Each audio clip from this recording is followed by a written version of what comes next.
Hi everyone, welcome to today's Icehouse webinar. I'm really excited about this one. We're doing a deep dive on co-working and the Icehouse's co-working space as well. And I have Simon Rogers with us, who's the operations executive at the Icehouse. So welcome, Simon. Good to have you here. Thank you. Looking forward to it. The first question I have for you, and yeah, it's going to be a good combo because we're doing it from an Icehouse perspective. Those that don't know, the Icehouse does have a co-working space, but also from an industry and sort of trends perspective as well. But just thought a really good place to start is, who are you, Simon? What's your role at the Icehouse and what do you do? Yeah, so I've got two. So I was originally employed about 6 years ago by the Icehouse, 6.5 years ago now, to cover two roles. One was a finance role, looking after all the accounts receivable, payable, data management, writing process documents, all of that sort of thing, for both Icehouse and Icehouse Ventures. So I look after that on both sides of the business. Icehouse and Icehouse Ventures are two separate businesses now, but we weren't when I first started, and the operations team at the Icehouse kind of still are a support, serves as a support function for Icehouse Ventures as well. But the other half of my role, although it's not necessarily split 50-50 in terms of time, is helping our community manager look after the co-working space, because we moved into a bigger space about 7 or 8 years ago. And with moving into a bigger space becomes there follows on a lot more work, basically. So so Natasha needed somebody to help her out with running the space, selling space, all of that sort of thing. So what do I do with the co-working? So I sort of work with community engagement. So that's introducing members to each other, where I can see there might be a mutual benefit. Working on small tech projects such as our community co-working platform, the day-to-day running of the co-working space, and infrastructure that goes behind everything, such as IT issues, making sure we all have enough beer, that sort of thing, and involved in marketing and selling the space as well, organising community events. Plus, the last 2 to 3 years, we've had additional challenges such as a large-scale renovation. And navigating our COVID response in line with government recommendations and with member feedback and collaboration on that as well. Sort of on the COVID response and on the renovations, we sought member feedback on both sides. So it really does feel like a community here. Yeah, that's kind of what I do in a nutshell.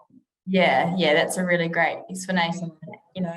People can probably understand a lot going on and a lot to manage with a community of that size.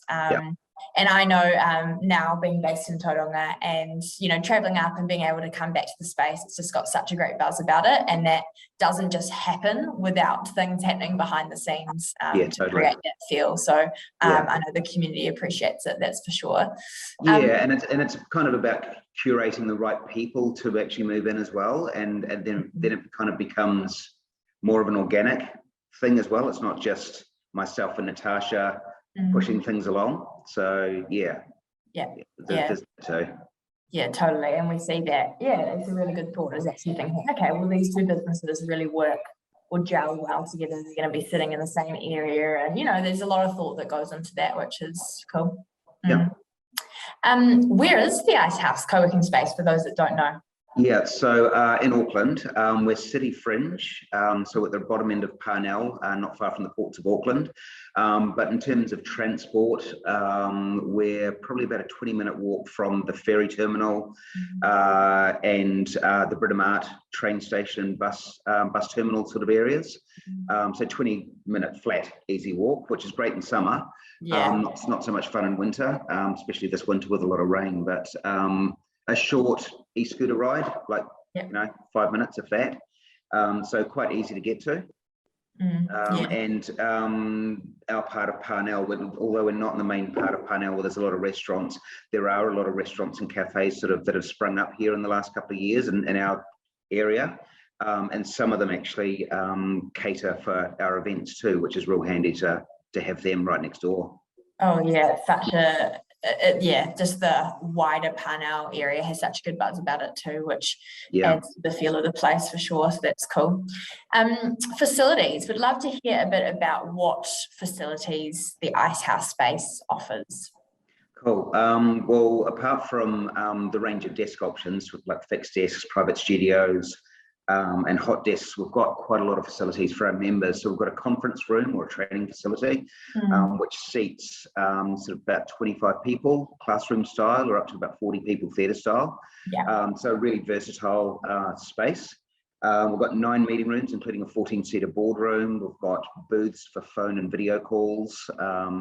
So if people want to sort of get away from their desk and make private calls. Heaps of breakout areas. We've got an event space that can cater for 150, 200 people if need be. Awesome. We've got a cafe style area as well for lunches and informal catch-ups with people too. Large bar space for community get-togethers and events. And extra things like barista coffee machine, and we're also pet friendly. Oh, so good. Extra things like coffee, but like one of the coolest things is just being able to rock up and make your own coffee and have that informal space as well. I think that's it's one of my favorite spots. So that's really cool. Yeah, cool. Yeah, you know, the hot desks and the fixed desks, how do they work specifically, if someone's wondering what the difference between those two are? Yeah, sure. Well, a fixed desk is basically it's your own space. It's your own fixed desk to put your own monitor, your own belongings, your family photos, photo of your cat if you want, you know, that sort of thing. So fixed desk is your own space, whereas a hot desk is we've got a long shared desk which has about 10 seats on it. And you just rock up and kind of use any space that's free on any given day. But as a hot desk, you're also free to move around the communal areas and have access to meeting rooms and things as well. So you've still got access to all of the facilities and able to move around the space. But if you've got a fixed desk, that's kind of your own space, a space to call your own within our co-working space. Yeah, brilliant. Yeah. Cool. We talked a little bit about the really great event space, and you know, the Icehouse use it for events all the time to great success. Can tenants use a space for their own personal, you know, maybe after hour events as well? Yeah, totally. So generally, because it's a working environment, we don't hold large events in the event space because it is open. It's a big open plan office. So any of our members here are welcome to actually host their own event in the event space from 6 p.m. onwards. And we give the whole community a heads up if something like that's happening as well. So, and we assist with setup, pack down, all of that sort of thing. So we kind of work with all of our members if they do want to hold a large event in the space. There's a nominal cost that comes with that, and that's usually the cost that comes with us having to pay our cleaners to do a whole lot of extra cleanup outside of the hours they would normally work. But that's kind of that. We don't charge extra for it. We're just passing on a cost that is incurred by the Icehouse basically. So we try and keep things as fair as possible for everybody.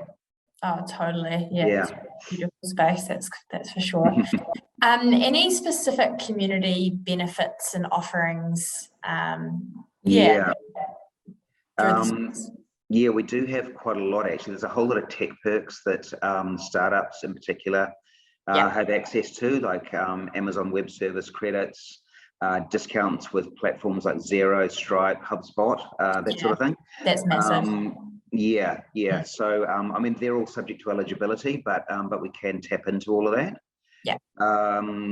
There's free Parnell Business Association membership, so you have the opportunity to have your company on their website, which is essentially free advertising, right? Cool. And we have chartered accountants on site. We've got recruitment and legal experts on site as well that we can introduce you to for free advice. And we've got a couple of reciprocal agreements with other co-working spaces around the country. One that you're based at, Bryar. Yeah, that's it right now. One in Tauranga at the moment and one in Christchurch. And we're going to be working on one in Wellington shortly. So we've kind of got some main centres covered. And all we do is, if somebody wants to sort of head down to another part of the country and they're looking at using one of those spaces, they let myself or Natasha know, and we contact the space down there, give them a heads up that our member's on the way, and they've got free desk space for the day or a couple of days that they're down there, which is a really nice benefit to have. Oh, it is, especially now that travel's back in action, And totally. People are doing a lot more travel throughout New Zealand. Lots of great benefits, that's for sure. Cool. Yeah, that's really interesting and great information for people wanting to know more about the space.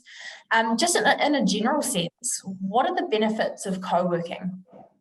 Right, this is a big one.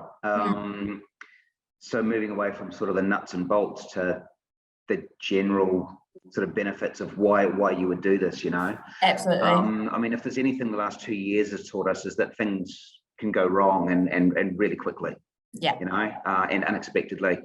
So I believe a co-working space with its flexibility and opportunity to leverage the hybrid way of working now can set people up for being prepared now and for the future, There's flexibility, so rather than being tied into a lease and paying for more space than you actually need, these days business owners need to be able to respond quickly to market changes, and that should also include your real estate obligations. It's about eliminating significant risk and wasted costs.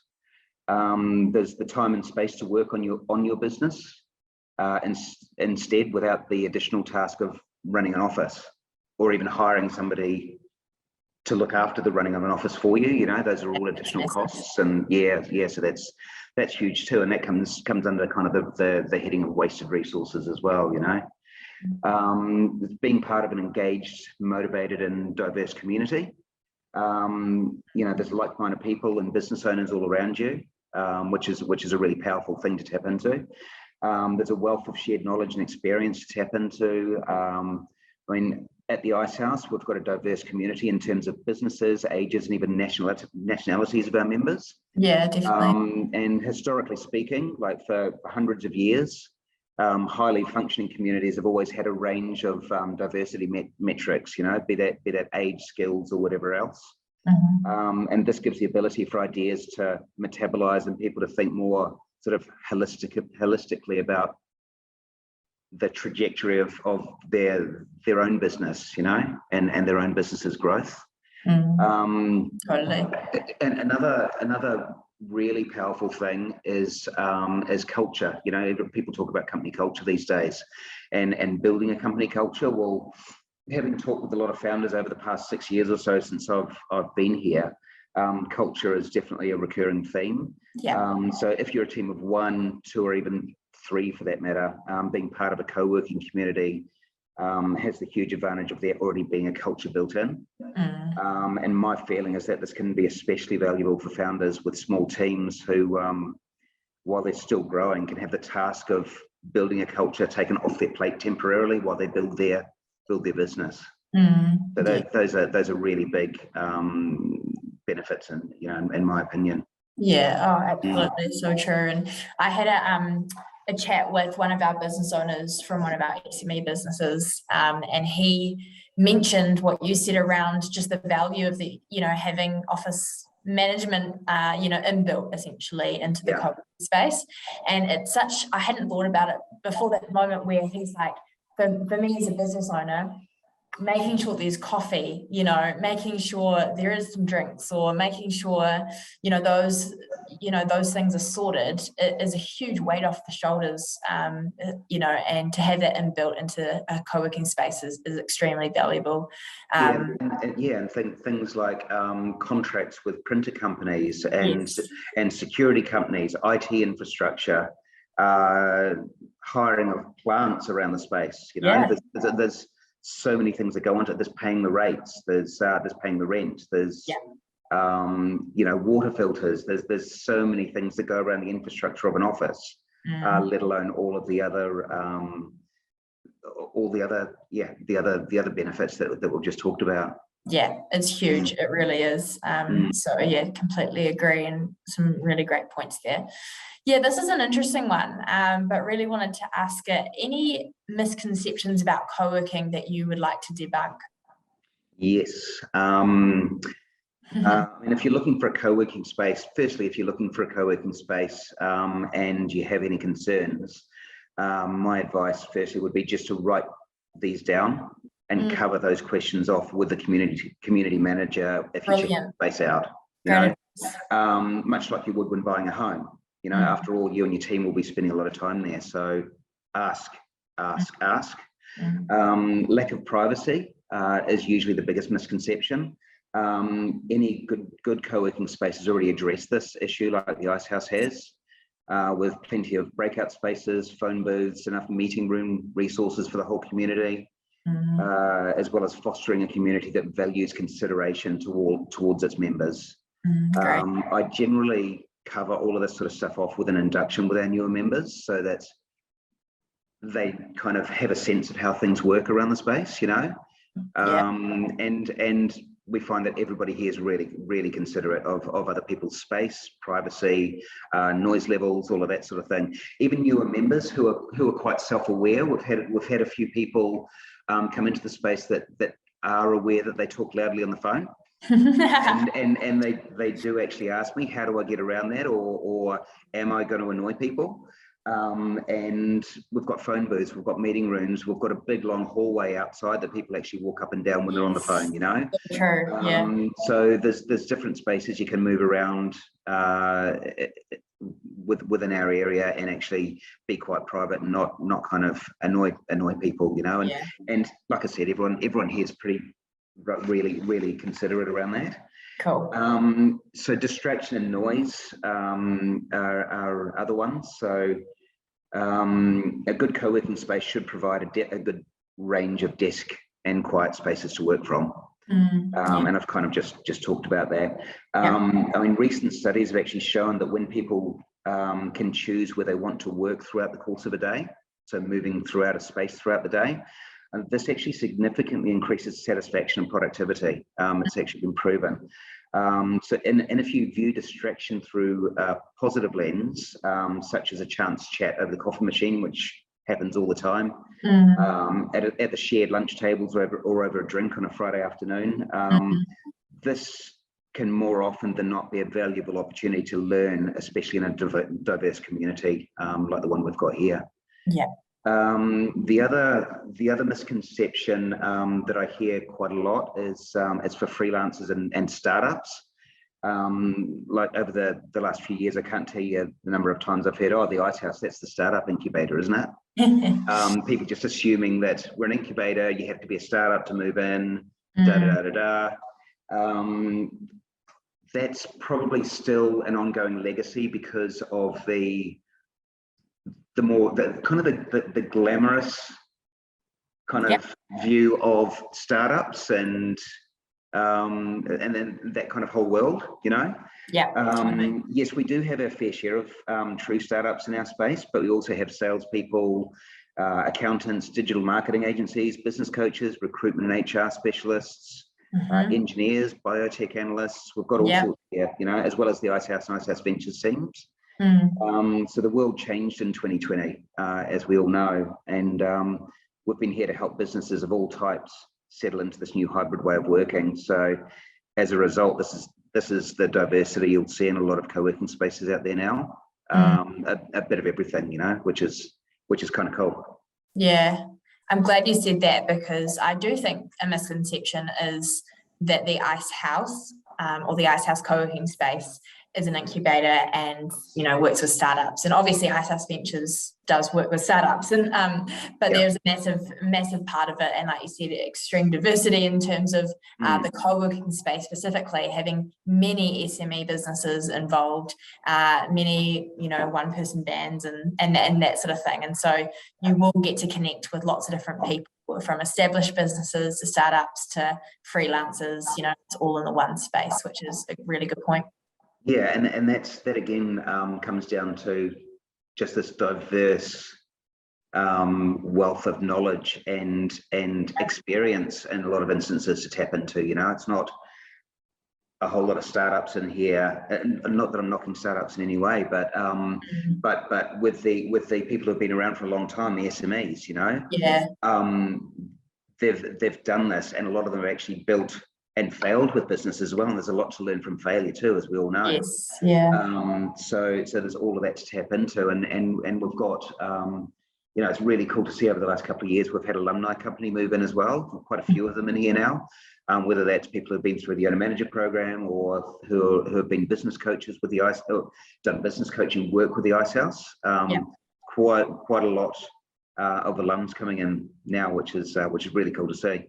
Yeah, I love seeing that too. Thanks for touching on that point, because I think that's really a really good one to sort of address. Would love to hear from you. Any highlights for you personally within the space? So paradoxically, some of the highlights also come with pitfalls. Yeah. We've had startups such as Datch, Exhibit, First AML, and Tradify. Through their own success, have grown quickly and needed their own space once they have sort of 10, 12 or more staff. Yeah. I mean, we love seeing the success of these companies. That's what we're in it for. But part of us, our financial controller especially, would rather not see them leave the space for obvious reasons, But also we don't want to see these people go. They've been here for years, and we've become friends with these people.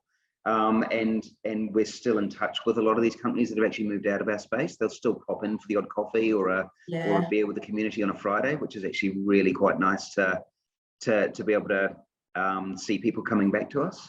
Yeah. I've got a bit of an eclectic background, as you know, Bryar. Sort of in insurance, supply chain logistics, sales, retail, and even adventure travel. And I've never worked anywhere like this. My role with the Icehouse community not only sees me learning something new on a daily basis, but having exposure to and learning about dozens of different businesses the longer I'm here. What I thought I knew yesterday is often challenged today, and I'm truly humbled by the people I get to be around every day. There's people here who are doing their life's work, a lot of really smart people, and you've got no choice but to up your game every day. You know what I mean? Yeah. Which is really cool. It's been challenging, and it continues to be, but in a really good way. Yeah. Well said. Well said. I feel that too, and it's quite cool to have that constant challenge and learning. And I know even on LinkedIn, I really like seeing some of the posts that you do around, the things that you're learning, and obviously sometimes from people in the space, that have sort of had chats with you and opened your mind to different things, and then seeing you pass on that knowledge. It's just, that's the beauty of a business community. So totally. To finish off the deep dive into co-working, this webinar, I'd love to hear any cool stories or feedback that you've heard about the space or co-working in general. Yeah, I mean, I've met some really cool people coming through the doors, whether that's members or their visitors. We get a lot of really cool people through the doors. A lot of really well-known people. I won't name drop here. But since renovating between 2020 and 2021, our visitors, our existing members, and people newer to the space love the beefed up facilities, the more breakout areas, larger kitchen, bar and cafe area. We've even had companies return after having moved out. Which is a really cool sign. Recently the Icehouse team completed, which you were part of as well, Bryar, the program upskilling us personally and as an organisation in Maori cultural competency. And the company running that program enjoyed being here so much that they're now using our space as a venue for other cohorts. So they've booked in 3 other cohorts here so far. And the owner of that business is currently participating, in the Icehouse's Taking Your Business Forward program for her to learn from us, which is really, really cool. They've also been enjoying their time here so much that they've actually become an advocate for the Icehouse and are referring people in the network to us too. So that's, I love that. Apart from that, I get to spend time with and meet really smart and interesting people every day. That's so cool, Simon. And so many stories like that, of doing life together, business together as well, but really life together, which makes it so special and makes it a place that you want to turn up to every day. Yeah, exactly. Sure. Yeah. So thank you so much for your time, because that was a brilliant, just gave really great insight into those. I'm sure really helpful for anyone that's sort of either on the fence or just wanting to know a little bit more about what co-working is and what the trends are. And appreciate your time for today's webinar. Thank you, Simon. Cool. Thanks, Bryar.